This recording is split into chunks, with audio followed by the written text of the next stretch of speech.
Yo, what is poppin', people? PTC here bringing you guys my review for NXT Takeover Respect. If you guys are new to this channel, make sure that you hit the subscribe button. Make sure you hit the like button as well if you enjoy this video. It really does help the channel grow, and it's really going to help me in the future get out more reviews to you guys quicker. So, jumping right into NXT Takeover Respect. I said some negative things about this that I really didn't want to say, that I really didn't mean. I said a few negative things that, saying that I thought the show was going to be good. I didn't know if it's going to be better than Brooklyn and all these things like that. And I really want to come back and say that I thought this show was going to be good. I knew the show was going to be good because it's NXT production. NXT is always great. They always do a great job. So for me, this show exceeded my expectations in a lot of ways. Um, I thought that they did a great job in the ring. I thought that the work that these people put in was immaculate. I thought they did a great job of working every single aspect of the match. I thought they worked flawlessly. And I can't say enough about the in-ring performance by every single person that was on the card. Top to bottom, think it was probably the best wrestling card that I've seen in a very long time in the WWE. I think top to bottom, it was wrestled very, very well. I thought that it was worked well.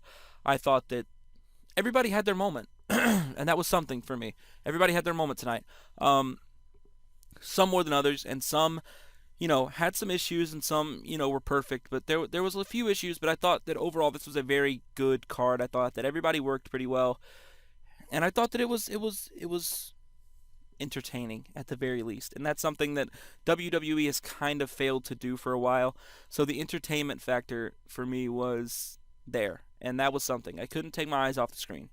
So there's that. First up on the card, I was correct in assuming that Finn Balor and Joe were going to start. Um, so Balor comes out, and the first thing I think about is this guy looks like a heel. He has his jacket on. He's got his, he's got the look about him. He looks like a heel tonight. And I was thinking, oh shit, is he gonna turn tonight? Like, are we gonna get the turn now? Because I'm expecting a Balor heel turn, but I wasn't expecting it, last night on Takeover. I wasn't expecting that. I was expecting, him and Joe to lose, and then for him to, maybe plant a little seed, but not really, turn. So that's what I was expecting. And my expectations just got shattered, which is something else. So Balor comes out looking like a heel. Joe comes out, and then out comes Scott Dawson and Dash Wilder. I did that in the preview show too. It's crazy. This match was well worked. I thought Dawson and Wilder could hold their own. I thought that they did a great job in the ring when they had their opportunities. I think these guys are really good workers. I think that they work really well. A lot of these tag teams really, really put on good matches, and they work really well. So that's why I'm kind of wondering, it's like, what is the main roster doing with their tag team division? Because they've got some good workers up there. They've got a guy like Kalisto who puts on good matches. They've got plenty of guys up on the main roster that can put on good matches, but they don't let them work, and that just kind of bugs me. And it's the opposite in NXT. They have good guys that can put in good matches, and they let them work, and they give them an opportunity to shine, much like this Dusty Rhodes Tag Team Classic. And I really, really like the idea for this. I wish the main roster would have done it, but I really like the idea for this. I think that NXT just took something that the main roster could have done and pretty much stole it and made it their own. And I think that was great for NXT, but I think it was bad for the main roster because I think that we could have used that. I think Raw could have definitely used having this tag team classic, and I think it would have helped elevate some guys. But that's just me. That's, my opinion. I am all about trying to make new stars on Raw, and right now we have none, and we're not even trying to make any. So it kind of bugs me. So Balor and Joe start this match off. I think Joe started the match. Yeah, he did. Joe started the match. Balor gets knocked off the apron. So immediately I'm thinking, oh fuck, Balor's turning. He's turning. He's got to turn. He's got to turn tonight. It just started off so strongly for me that Balor was turning, and I was thinking, oh my god, is he going to turn tonight? Is this the night? As the match wore on, I realized, maybe not. He's still, looks like he cares about fighting with Joe and stuff. So there was a point in the match in which Finn Balor and Scott Dawson were in there together. I don't remember if Balor got distracted or if it was just him getting tagged in, but I'm pretty sure Balor got distracted. Scott Dawson, when Balor turns around, ran in and chop blocked his knee. It didn't look gruesome or brutal, but Finn was really selling his knee, so we were to think, okay, Finn's knee is hurt. All right, good, work on that. And another thing that I noted when I took notes on this was there's something that we don't see on the main roster. That's ring psychology. It's working a body part for a particular reason. We don't see that anymore on the main roster. We don't see somebody just work a piece or a part of somebody's body to wear them down. If we do, it's very minimal, and the no selling is just immense on the main roster. So for me, this was a fresh, nice new thing that NXT was doing, which is called selling, and it was called working a body part. It was called ring psychology. It's a brand new thing that NXT just started doing, right? So, Dawson and Wilder work on Finn Balor's knee throughout the match for a pretty long sequence. They worked his knee. There was a cool moment, I thought, where Finn, I think, was standing on the apron, and one of them swept his leg and knocked him off. I think that was after Joe took the hot tag. They worked Finn's leg for a little while. Joe takes a hot tag, comes in, and pretty much clears house. And then one of them, who goes to the outside, I believe it was Dawson again, grabs Finn's leg and sweeps it and takes his legs out from under him, and Finn hits the apron pretty hard. And it just looked good. It looked really good. One problem I had with this match with Finn was that Finn really didn't sell it when he was going for his moves. It was like, okay, he's selling. Oh, gotta hit this drop kick. Let me run up and hit this drop kick. And then he would just take off full speed, 100%, hit a drop kick, and then go back down and say, ooh, that hurt.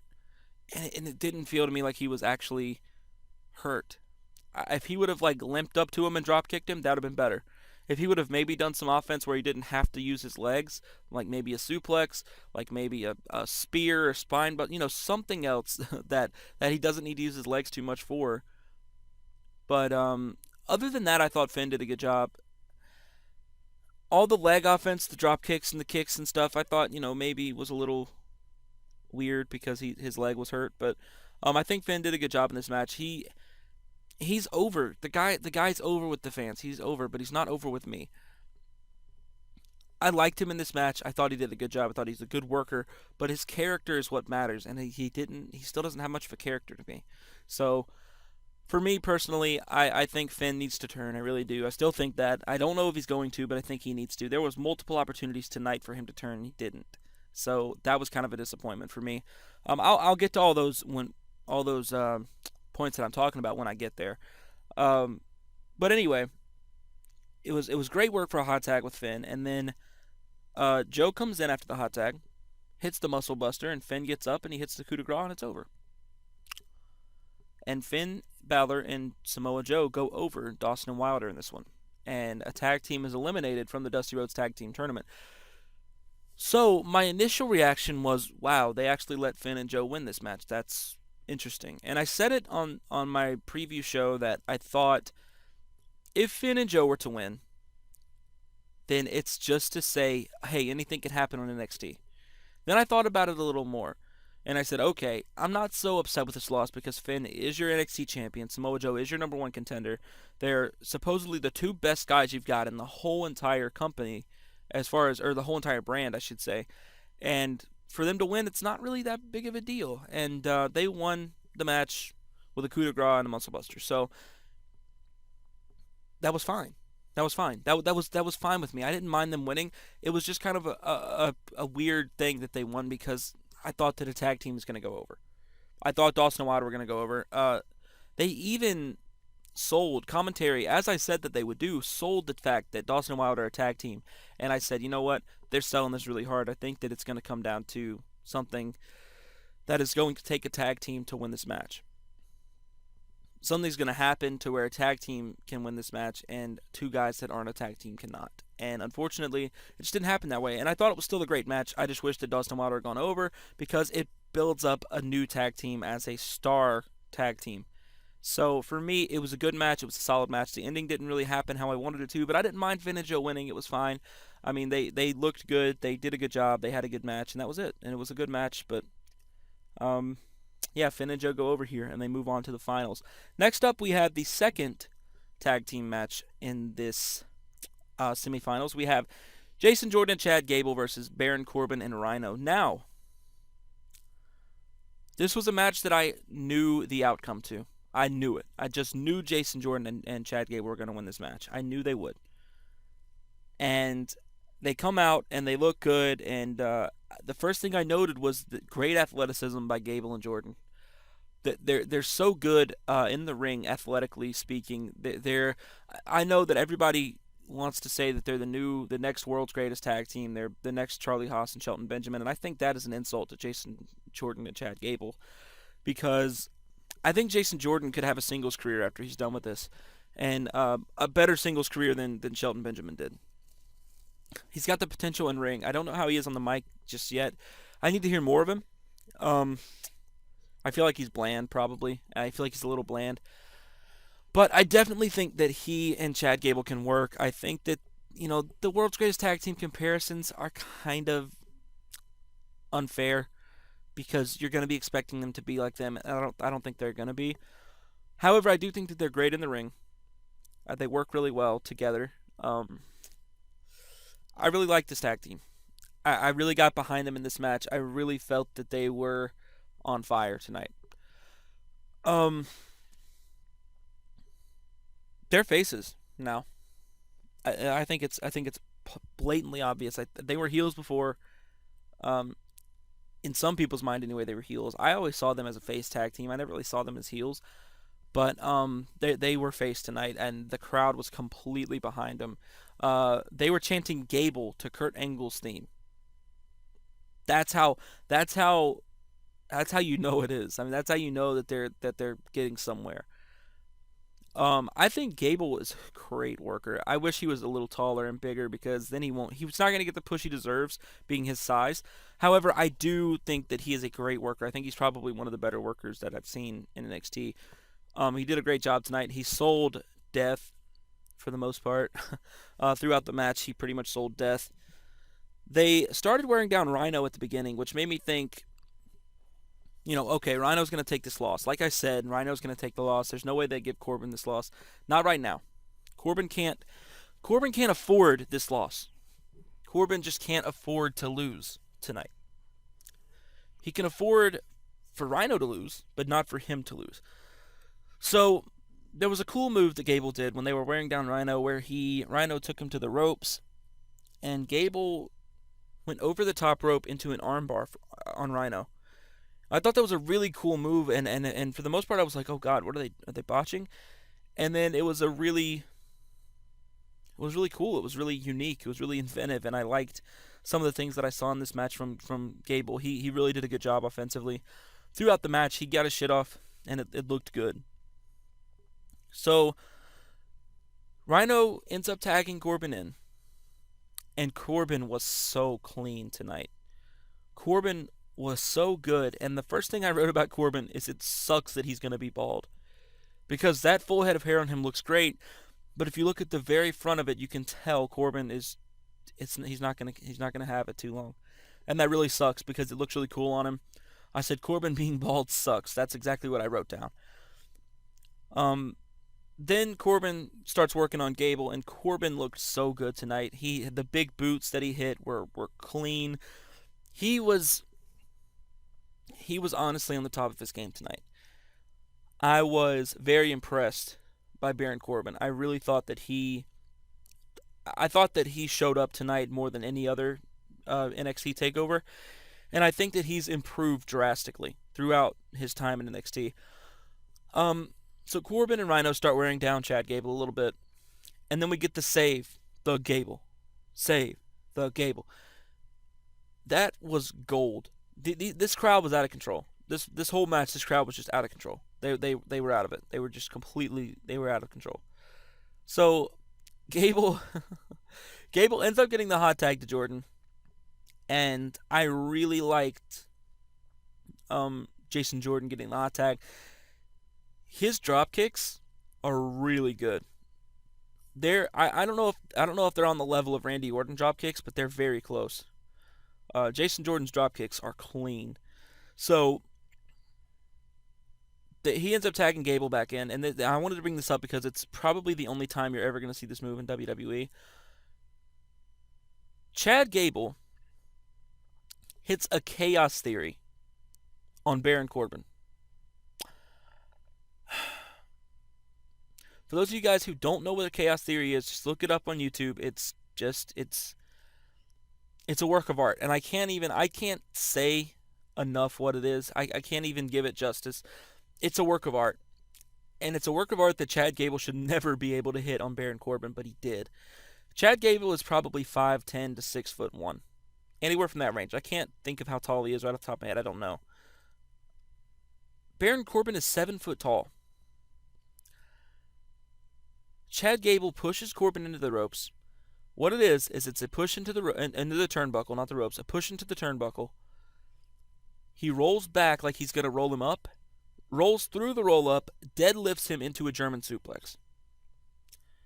That's a massive human being that he just lifted up in the air, deadlifted into a German, and bridged for the pin. This guy, Chad Gable, is clean in the ring. This guy is so good in the ring. He's good on the mic too. That's what I honestly think Chad Gable, if he was a better size, if he was bigger, he could be a star. I hate the fact that you don't let these guys become stars, these smaller guys. It's just the way the WWE works. So that sucks, but I think Gable, man, he's got it. He's definitely got something. He's clean in the ring. He's really good in the ring. So Corbin ends up kicking out of that and goes on a little, they get a little offense in. Corbin hits the most incredible sidewalk slam I've seen in a while. It was just completely, it was OD. Corbin's sidewalk slams are great, and he hit it to perfection. It was a spinning sidewalk slam. I don't know if it was the camera angle and how they saw it, but it was clean.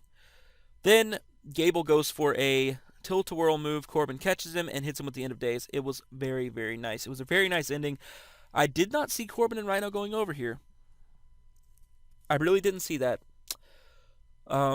I think Gable taking the pin was fine. I think that he, of all people, needed to take the pin before Jason Jordan because Gable can redeem himself on the mic. Plus, Gable's more over than Jason Jordan. So for Gable to take an L, it's not that big of a deal. It's almost like Colin Cassidy and Enzo. Enzo's going to take these L's, and Colin Cassidy is not.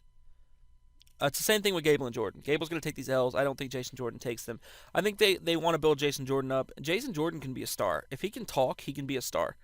He's got the physique. He's got the size. He's got the in-ring ability. He can be a star. They have to let him be, but he can be a star.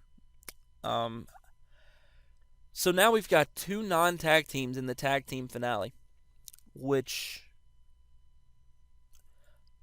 I'm not going to say I was upset about it. I'm not going to say that I wasn't okay with it because it was okay. I was really shocked that they didn't put over a tag team. Really, really shocked. I don't know where I don't know where they're going with what happened at the end. I'm not going to spoil or tell you guys what happened in the finals until we get there, but I don't know what they're going for here. I really don't know.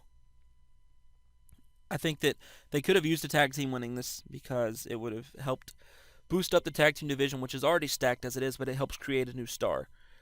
Gable and Jordan win this tournament. They are here. And I think they're here now. I think they've arrived. I think that people are going to start getting behind these guys, but I think the tag team division is a little crowded in NXT right now, and I want to see somebody get called up. Because right now we've got the Dudley boys who are in their late 30s to mid 40s. I'm not sure how old they are, but they're old. Older anyway.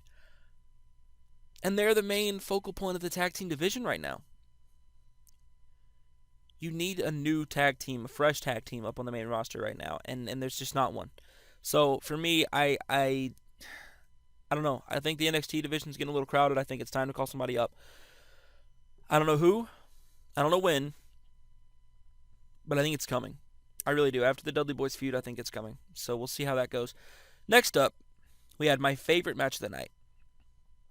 Not because it was the most technically sound, but it was my favorite match of the night because it was a lot of fun to watch. It was a fun match. I had fun watching this match. Asuka versus Dana Brooke with Emma. I never in a million years thought this would be my favorite match of the night, but it was. It truly was. So,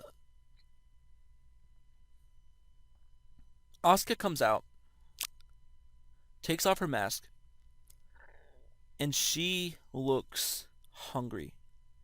She looks like she's about to go into that ring, kick Dana Brooke's ass, and then kick Sasha and Bayley's ass later in the night to win the title. That's what she looked like. She looked great tonight. The facial expressions were on. The smiling, I did not mind the smiling one bit. I saw a couple people complaining about her smiling. I didn't mind it. I thought she looked great. I really did. And she's hot, dude. Asuka's a very attractive diva, and that's say what you will. She's gonna be somebody up on the main roster soon, rather than later. She'll be up there sooner than most. Asuka can work. She's got the look. She's a very attractive woman. I think that she'll be up there soon.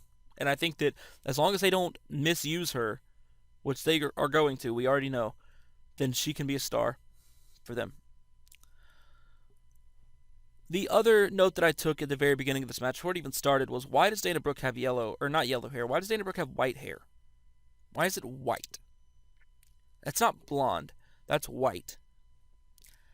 Or gray, even. You need to change it. She has to change it. It has to be changed. So, the very beginning of this match, there's a little exchange, and Dana Brooke slaps Asuka in the face. And I wrote down on my notes, you fucked up.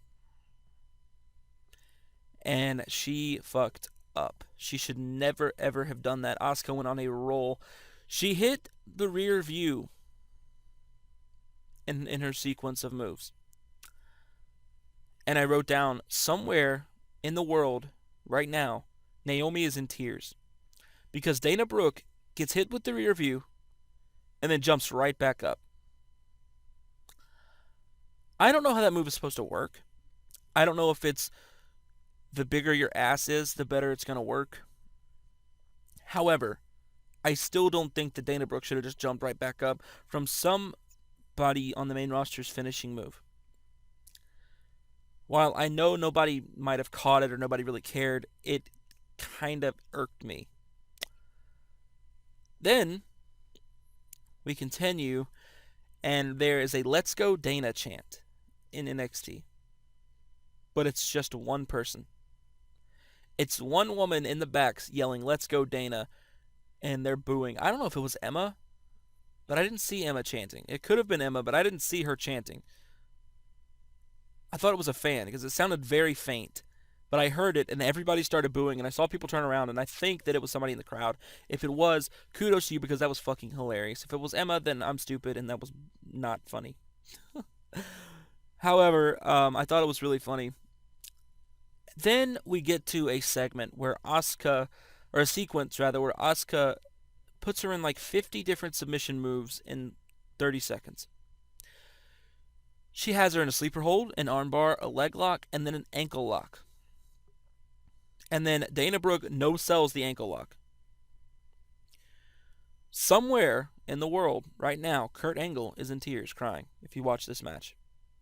Because his ankle lock, and Jack Swagger, his ankle lock just got completely no-sold by Dana Brooke. She sat there, and even though the commentary sold it as, oh my god, she's got the ankle lock locked in, Dana Brooke jumped to the ropes without even wincing in pain.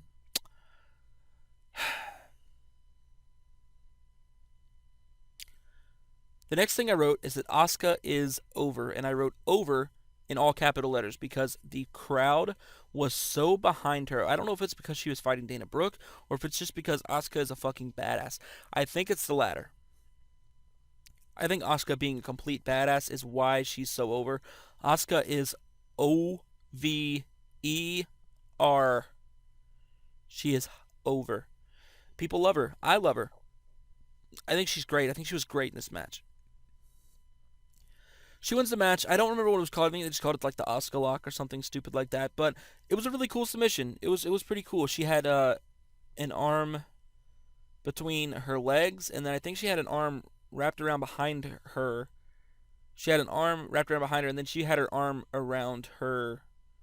Um, she took Dana Brooks' arm and put it between her legs. Then took Dana Brooks' other arm and put it behind her and held it down with her arm. And then she took her own arm. Asuka took her arm and wrapped it around Dana Brooks' neck and pretty much choked her out. Dana Brooke taps out, and that's the end of the match. If I'm remembering correctly, that's what it looks like. I could be wrong. I know it's a choke, and it looks cool. It's a really cool submission look. I really appreciate how NXT is trying to get these women over with submission moves. It makes them look like more. It makes them look like a wrestler instead of looking like a diva. With a move called the Rack Attack or the Rear View, these girls have really cool finishing moves. They have submission moves that look like they would hurt you, and they look like they would actually force somebody to tap out. And I really really like that. I'm kind of curious to see what her other finisher is going to be. I don't know if it's just going to be a straight roundhouse kick because she did hit a roundhouse kick too. After the match, Dana Brooke pretty much got up and got in her face, and then Asuka kicked her shit in, and Dana Brooke fell to the floor and got knocked out. Then she goes over to Emma, and Emma gives her this look like she's in a prison shower, and she just dropped the soap. Asuka is standing there, and she is giving her that look. You know that look that you would love to see a woman give another woman? That was the look. That was so crazy. I was sitting here, I was like, what the fuck is gonna happen here? And then Emma, like, she looked so uncomfortable and she looked so it was great. It was absolutely great. It was so awkward, it was so perfect. Because Emma was just looking away, she couldn't even look at her in the eyes. She looked like Seth Rollins when he was going up against Brock Lesnar. That's what she sold it like, and that was great. So after that, we had a breast cancer vignette, and Alicia Fox was in it, and she actually spoke. She actually used words. I didn't even know Alicia Fox could talk. What an amazing, amazing vignette it was. Alicia Fox actually talked, and it wasn't Nikki Bella or Brie Bella. It was Alicia Fox. Isn't that great? Now, if they could just get her to wrestle by herself and take off her Team Bella shirt and just put on normal attire, Alicia Fox would actually be somebody. What a concept. Anyway, I have an issue with Alicia Fox being with the Bellas. I'm gonna post a video, pretty much explaining all my issues with WWE lately, and give you guys a lot of the feedback, or not the feedback, but give you guys a lot of the things that I think about the WWE, since you guys don't really know me and where I stand just yet, but you will after that. So next we had a Nia Jax vignette, or Nia Jax vignette. And the only thing I thought during this was, wow, it's too bad she's going to have to wait her turn behind Asuka. Asuka's getting that title soon. Like, I want her to get it on Wednesday. This coming Wednesday. she's great. Call Bayley up. I think Asuka can do it. I think Asuka she's got it. She's got it. She can work. She's believable, and she's over. And yeah, I think Asuka's got it. And I said it's too bad Nia Jax has to wait behind Asuka for the title. But next up, we had Breeze versus Cruz. This match was exactly what I expected it to be. It was a good match. We saw a lot of aggression out of Tyler Breeze, which I appreciated. I am honestly not sure if he's going to drop the supermodel thing. I feel like he needs to, and I feel like he just needs to become an aggressive asshole. But if he doesn't drop the supermodel thing, then, I mean, I guess it can work. I guess. I like his gimmick. Don't get me wrong. I like the supermodel gimmick. I think it's a funny. I think it's a funny gimmick for a heel, an aggressive asshole heel, to have just a supermodel gimmick. I don't think it's gonna work on the main roster. That's what bugs me about it. And I truthfully believe that if they bring him up, he's gonna be either Fandango or Dolph Ziggler 0.20 or 2.0. 0.20. I don't want that for Breeze. I think he's too good for that. I think he's a better worker than Ziggler. I definitely think he's better than Fandango. Um, so I'm a little nervous about Tyler Breeze getting called up whenever that happens. I don't think it's happening anytime soon, but I'm worried about it when it does. Um, Apollo Crews looked great in this match. He's good. Apollo Crews is good. He's really good. Both of these guys can work. Um, I didn't really see much in this match that made me like drop my jaw. It was a very well worked wrestling match. It wasn't my favorite match of the night, which I thought it had the potential to be when I saw it on the card. Um, there's not much to say about it. Tyler Breeze looked great. He was aggressive. He got his shit off. He hit the supermodel kick and or beauty kick. I don't know what it's called. Supermodel kick, beauty kick. I don't remember. Anyway, Tyler Breeze hits his finisher, and Apollo Crews kicks out. Tyler Breeze just loses his shit. And Apollo Crews tries to win with the standing moonsault, and Tyler Breeze grabs his leg, which I thought was really cool. Also, they sold Apollo Crews' lower back in this match, and he did such a good job of selling that back. He really, truly did. He did a great job of selling that back to me. He had Tyler Breeze up for a power bomb, and while he was up, he reached down to grab his back, and Breeze capitalized him with a Hurricanrana, which I thought was just great. It was a great sequence of moves there. He did a good job of selling his back. I thought he did a great job of selling. I really like Apollo Crews. I think he's gonna be a top guy someday. It just all depends on how the WWE books him. I think he's got the potential to be a top guy. I think he's likable. I think that people are gonna gravitate towards him because his personality radiates, and it really is infectious. And I think people are gonna really, really gravitate towards him. And I like him a lot. I I really don't have a lot to say about the match though. He wins up with a power bomb. It looked pretty cool. It was like a spinning, just a little spinning power bomb. It really wasn't anything special, but it looked pretty cool. I like it more than the moonsault because it fits him a little bit more. The moonsault just kind of doesn't seem like it's something that he should be doing to win matches. Not something they should be doing because I love the fact that he can do a standing moonsault, but I don't think that he should be winning matches with it. Um, I like it as a signature move. I think it would be cool. I like the power bomb more for him. I wish they had something cooler to give him. I'm pretty sure he could pull off anything. So hopefully you guys down in NXT will rack your brains about something to give this guy for a finisher because he can do pretty much anything you want him to do, I'm sure. So yeah, just try to give him something more than just a power bomb because I mean he can pull some stuff off.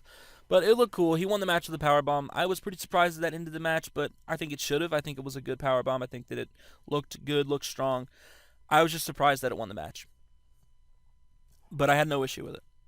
So now we have the Dusty Rhodes Tag Team Classic Finals. That was next.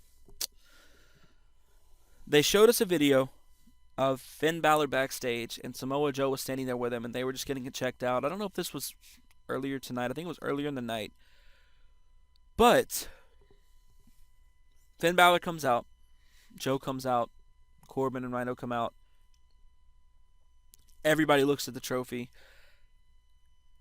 and Finn Balor starts this match.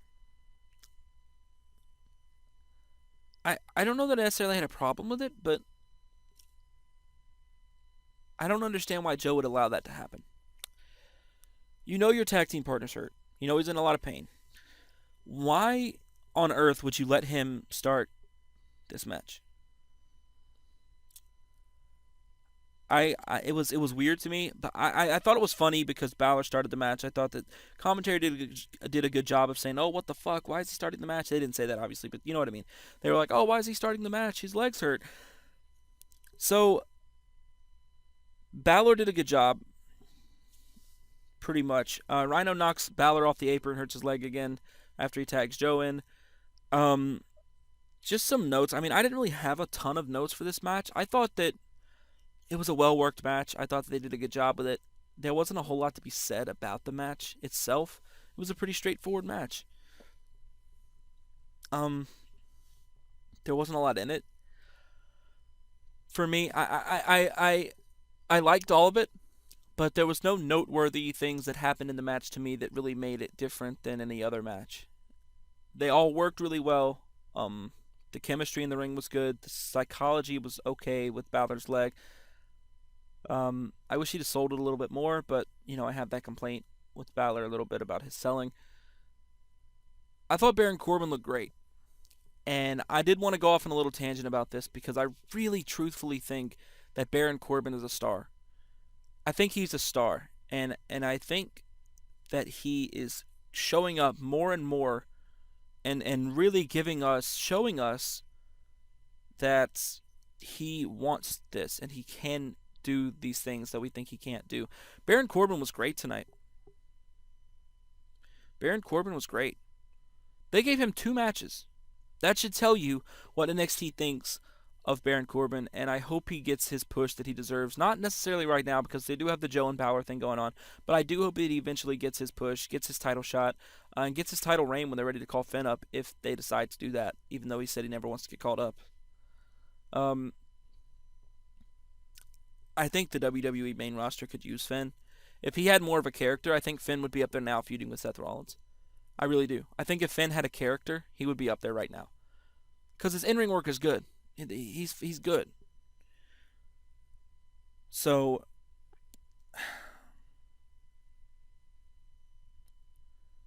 for me, I really appreciated the fact that they're putting Baron Corbin in this position. I don't know how many of you people a year ago would have ever thought that Baron Corbin would be in 2 matches in one night. Granted, they're tag team matches. I don't know how many people would have ever believed you if you said, "Hey, listen, in 6 months' time, a year from now, you're going to see Baron Corbin in 2 matches in one night on NXT Takeover." They would have said you're out of your mind because he can barely wrestle for 3 minutes. But Baron Corbin has come a long way, and he really deserves to be praised for how much better he's gotten and how he's improved. They're putting him in the ring with these legends of wrestling just about. Samoa Joe and Rhino are 2 guys that are going to go down as, a couple of really good wrestlers. Samoa Joe more so than Rhino, but Rhino's still, a big name guy in the WWE for the most part. People remember Rhino. Um, and Samoa Joe, he's wrestling royalty right now. And he has been for a while. Samoa Joe is great. Finn Balor is great. Prince Devitt in Japan was huge. So for Corbin to have been getting this opportunity to be in the ring with these guys, not only that, but to wrestle 2 matches in one night, it really shows how much they trust Corbin. And I really like that about them. I really, really think that Corbin's gotten a lot better. I think that he's going in the right direction. I'm happy with how they're booking him. They're not letting him lose too much. That's good for his character. I want to see more out of him. Um, I want to see some singles pushes from him. I want to see him say, "You know what? I deserve that title. I deserve it because I'm Baron Corbin and you're not." And I want him and Joe to just fight for that championship shot. And if they ever decide to call Finn Balor up, I think that Corbin is a very capable guy to take the title off of Balor. Not make Balor look too weak, because Corbin's a freaking monster. He's huge, and he's if you build him right, there will be no shame in Balor losing the title to Corbin, none. So I think whenever they're ready to call Balor up, they're gonna give Corbin his shot. I don't think it's anytime soon, but I do think that that's when Corbin will get his shot, is when Balor gets called up, whenever that may be. And then you've got Hideo Itami still there to feud with Corbin. And I think that could be a cool dynamic as well between Corbin and Itami. I like Baron Corbin. I think that he is going to be somebody. I get a lot of and I heard Blackjack and Wides talking about this last night. I get a lot of the Undertaker out of him. I get an Undertaker-y vibe from him, not necessarily because he's he doesn't have the same eerie feel as the Undertaker. He's got more of an American badass Undertaker feel to him, but I love it. I love it. He's a big guy. He works methodic. He works quicker than the Undertaker, but he does still work kind of methodically. If he slows down just a tad, he's the Undertaker, pretty much. So I completely agree with what they said. I think that he can be a star. I really do. It'll time is gonna tell how they book Corbin, but I definitely think he can be somebody. I think he showed it tonight in his two matches. I think he's a reliable worker. I think that he can work enough in a match to get over and get other people over. I think that he's good. I think he's gotten better. So I'm excited to see where they go with him. That was something I took out of this match. That was one of my notes. I said talk Corbin because Corbin was great tonight, and I think I completely am behind Corbin. I think he's great. So um, after the match, we had a muscle buster coup de grace finish again on Rhino, and that was the end of the match. It was a pretty whatever match. I mean, it was a good match, but it didn't really have any special moments. It didn't really have any big time anything that happened. I thought that the first two tag team matches were better than this one. So that might say something about this one. I don't know. It was just my interest level in this one wasn't as much as the first two. So I did still enjoy this match. I thought Finn Balor did great. I thought Joe did good as always. Rhino and Corbin I thought worked well as well. So I think everybody in this match did a good job. I just didn't get the same feeling that I got from the first two matches, tag team matches. So after the match, we get Cody Rhodes, Dustin Rhodes, Eve, Cody's sister and Cody's mom, um, to come out and present the trophy. Now, Cody is not Stardust tonight, of course, because he's playing the part of Dusty Rhodes' son. They give him the mic and they let him talk. This really made me want Cody Rhodes back. Really did.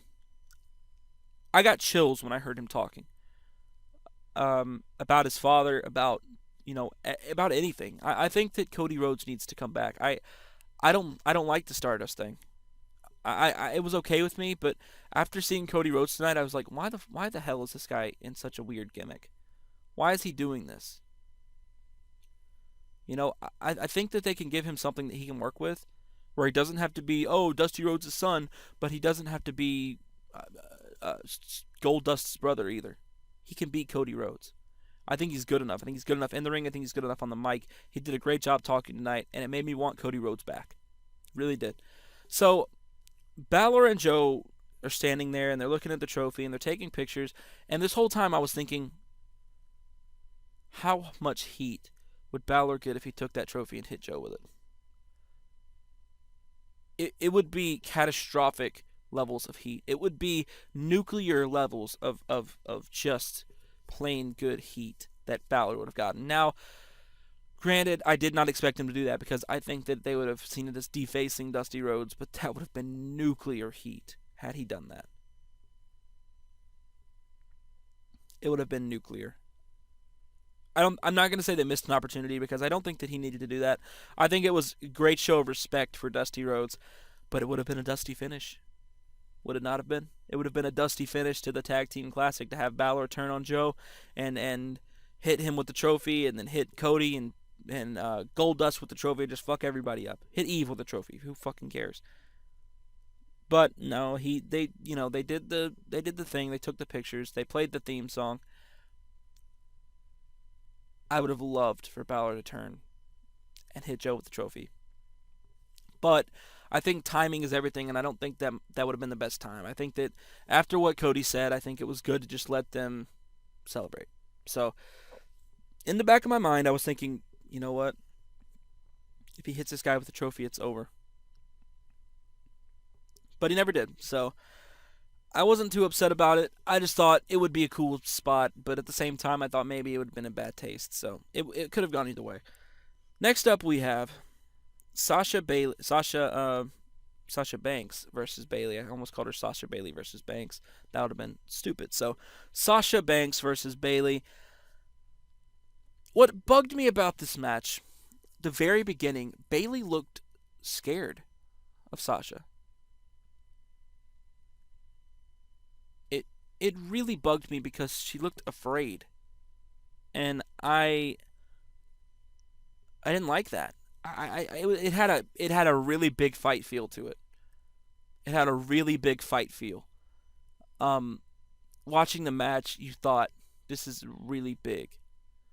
Even though Sasha and Bayley had already happened, even though you knew Sasha wasn't going to win this match, it was a very big fight.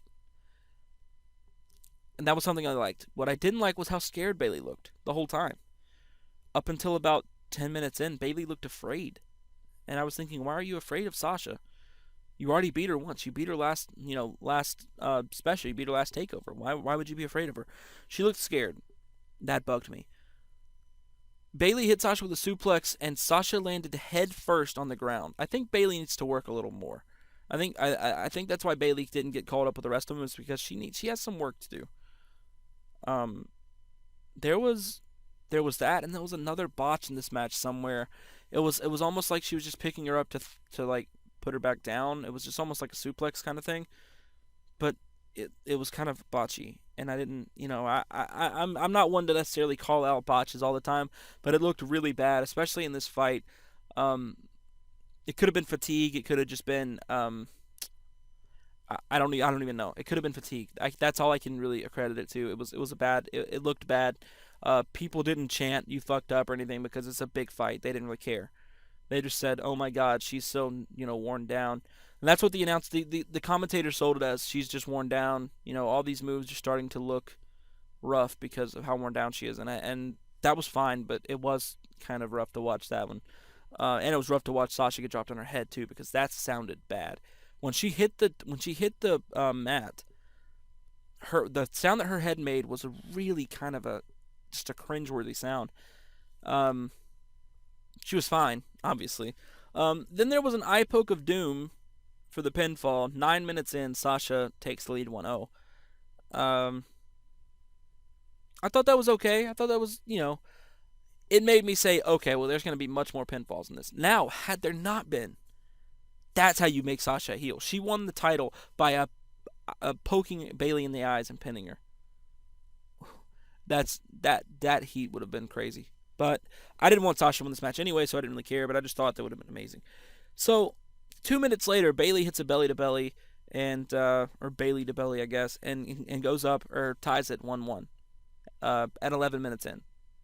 So she got her pin back, and that was fine. I was fine with that. Then Sasha takes Bayley to the outside. Then she throws her into the steps. Hard. And I was like, ooh, shit. I was like, that looked bad. Then she takes her and throws her into the steps again. And I was like, oh my fuck, what? I was like, Jesus Christ. Then she did it again, and that one didn't look as bad because I think Bayley just got tired of running into the steps real hard, so she just kind of flubbed it and barely hit the steps. And everybody was like, oh no. And I was like, eh. I mean, that one wasn't as bad, but then Sasha turns to Izzy and taunts Izzy, the little girl that's Bayley's biggest fan that sits in the front row.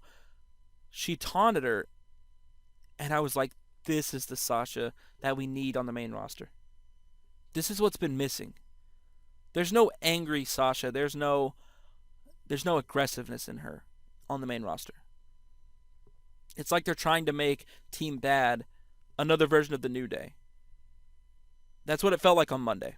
And she needs this persona here. This was good. Taunting Izzy and then throwing Bayley into the light board, into the LED board that was it was showing how much time was left in the match and stuff like that, and she throws her straight into it. Great work by the light crew.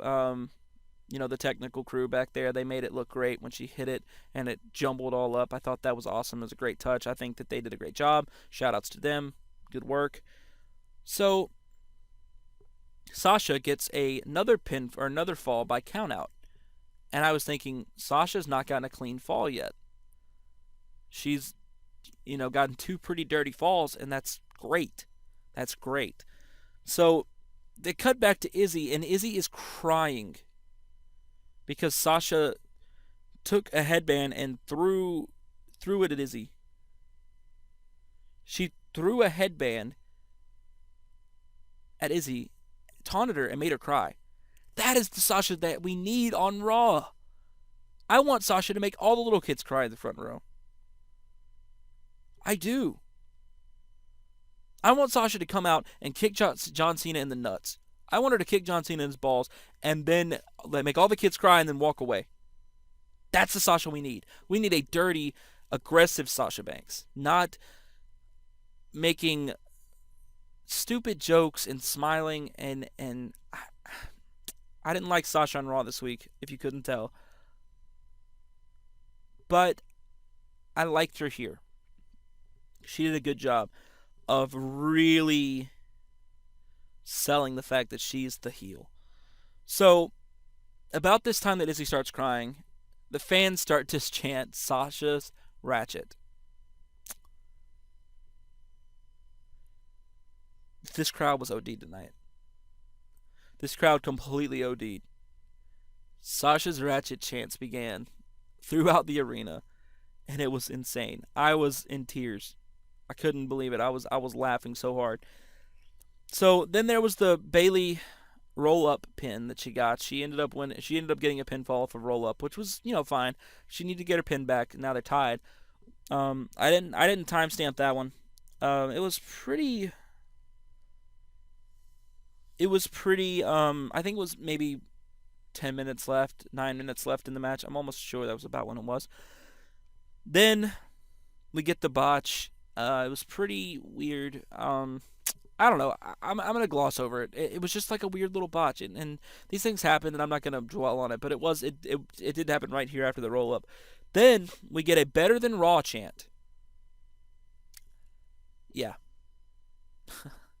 We get a better than Raw chant. And I agree. I completely agree. I would rather watch an NXT Takeover special than Raw or a pay-per-view. It feels like it means more. On Raw, these matches don't have any meaning or carry any weight. There's no stories behind them. At the pay-per-views, it's just two people fighting for a title. But when the biggest title in your company is the U.S. title held by John Cena, then your championship doesn't matter. So for me, I agree with them. It's better than Raw. It's better than Raw. It is. So the better than Raw chant happens, and that was something. Bayley starts working Sasha's hand/arm on the steps, smashing her arm against the steps in her hand. Again, telling a story. The last match that they had in Brooklyn, Bayley had a broken hand and Sasha was going at it against the steps. She was stomping on it, doing everything she could to injure Bayley's hand. Bayley does the same thing to Sasha here. She slams her hand against the steps. She works that arm, works that hand. Now we get into the later portion of the match. Sasha locks in the bank statement on Bayley, but Bayley is able to grab Sasha's hand. The commentary sells it that Sasha can't really grab or can't really wrap it or lock it in because of her hand is hurt. She can't really lock in the bank statement like she wants to. Bayley grabs Sasha's injured hand, bends it backwards, and Sasha has to let go. Then Bayley ends up submitting Sasha with an armbar. The armbar looked pretty weird, and it didn't really look. It looked kind of weak. She was bending her hand back though and torquing that hand, and that was better to me than the armbar. Was that she was torquing her hand back, and I think that's what they were trying to sell. She ends up torquing her hand enough, and Sasha gives up with about 5 seconds left in the match, and Bayley wins the match. Bayley wins the match.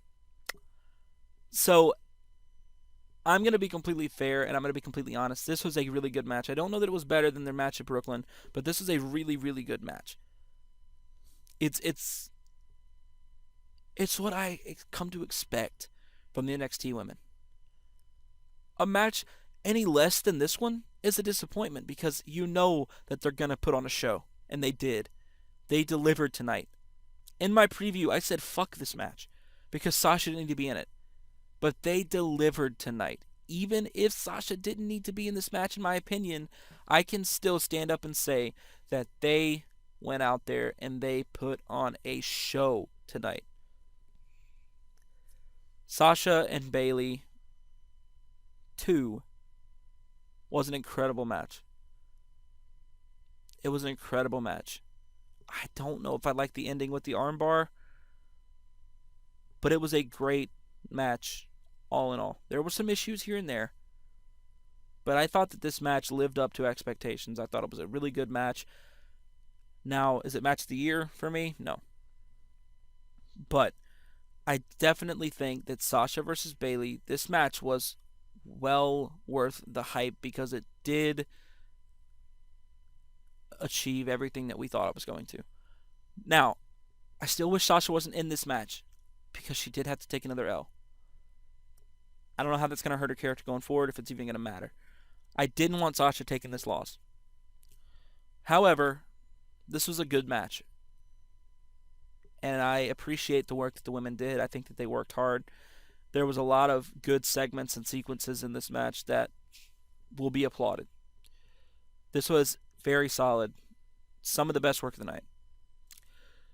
So after the match, the whole NXT roster comes out, minus Eva Marie, because I didn't see her. And they are clapping for the two women in the ring. Sasha walks back up the ramp. They give her flowers. Thank you, Sasha chants. She breaks down. She's on her knees. She's crying. She's emotional, and I get it. And I'm gonna be honest, man. It hit me. It hit me right in my feels. It really did. I was feeling it. Because NXT makes everything feel like it means something. It really drives home that everything matters here. The thank you Sasha chants were great. Sasha breaks down because that's where she was pretty much taught how to wrestle there. I mean, taught how to be great there. She got her character there. I mean, NXT is a really important thing, and the thank you Sasha chants were well deserved. I didn't mind her acting the way that she did, even though she's a heel. I think that she deserved it. Even if it's just for tonight, she deserved to act that way. Then Triple H comes down to the ring because good guy Triple H has to let everybody know, has to remind everybody that he is the one that came up with this NXT idea. Stephanie gave Sasha a hug, and it made me hate Stephanie a little bit more because I feel like she's going to try to take credit for it. Sarah Del Rey was there with Sasha too, and I like that. Triple H went down to the ring, gave Bayley a big bouquet of roses and held her, raised her hand up. Then he got out of the ring and he let Bayley have it and let her have, her spotlight. I thought this was a nice touch because it's really spotlighting women, saying congratulations, you main evented a big show. You had an Iron Man match, the first one for women ever, and you guys brought the house down. And they did. They did. These women brought the house down. And truthfully, all I can say is this was a great show. This was a great show. It wasn't the best show, but it was a great show. So I'm going to run down my scores for every match really quick, since I forgot to do that because I was all up in my zone here. So first match, Joe and Balor versus Dawson and Wilder. I'm going to give this match a 7.5 out of 10. I thought it was a solid match. It wasn't a great match by any means, but it was a good match. They worked hard. I liked the psychology. I liked the story that was being told. And I appreciate how it set up Finn Balor's leg for later in the night. I think they did a good job with this match. 7.5 out of 10 is a good score for them. So next we have Jason Jordan and Chad Gable versus Corbin and Rhino. I'm going to give this match an 8 because of Jason Jordan and Chad Gable and how athletic they are, the moves that they're able to pull off. It bumped it up 0.5 because of the fucking chaos theory. That was an insane spot. That was great. And those guys are over. Asuka versus Dana with Emma, I'm going to give it an 8 out of 10. Even though it's my favorite match of the night, it wasn't the best match of the night in my opinion. Asuka kicked her ass and Asuka looked amazing. Dana Brooke did a good job of keeping up with her, but sometimes the selling was a little weird from Dana. I would have liked to have seen better selling. However, she did keep up with her, and I'm going to give it an 8 out of 10 because she did a good job. Dana Brooke did a good job tonight. Some of the no selling was a little iffy, but she did do a good job of trying to keep up with Asuka. So 8 out of 10 for that match as well. Next up we have the Breeze versus Cruz match.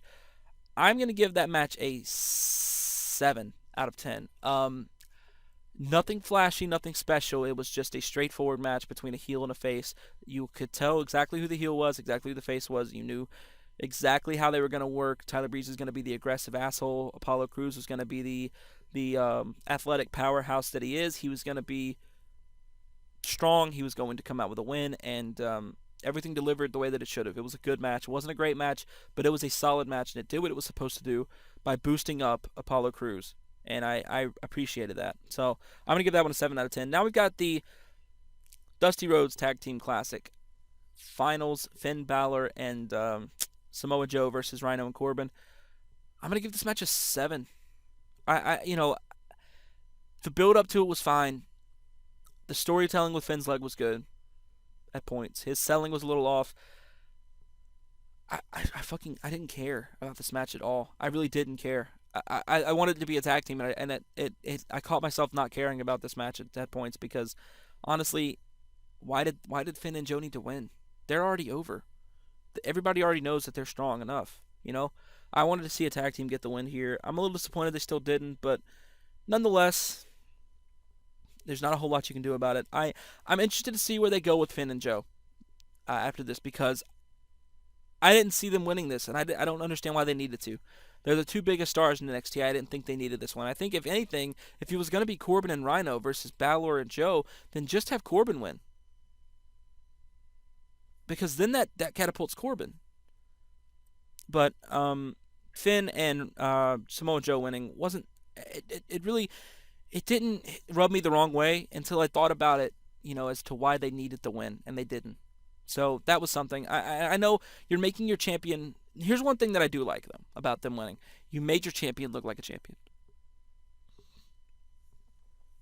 He fought through an injury.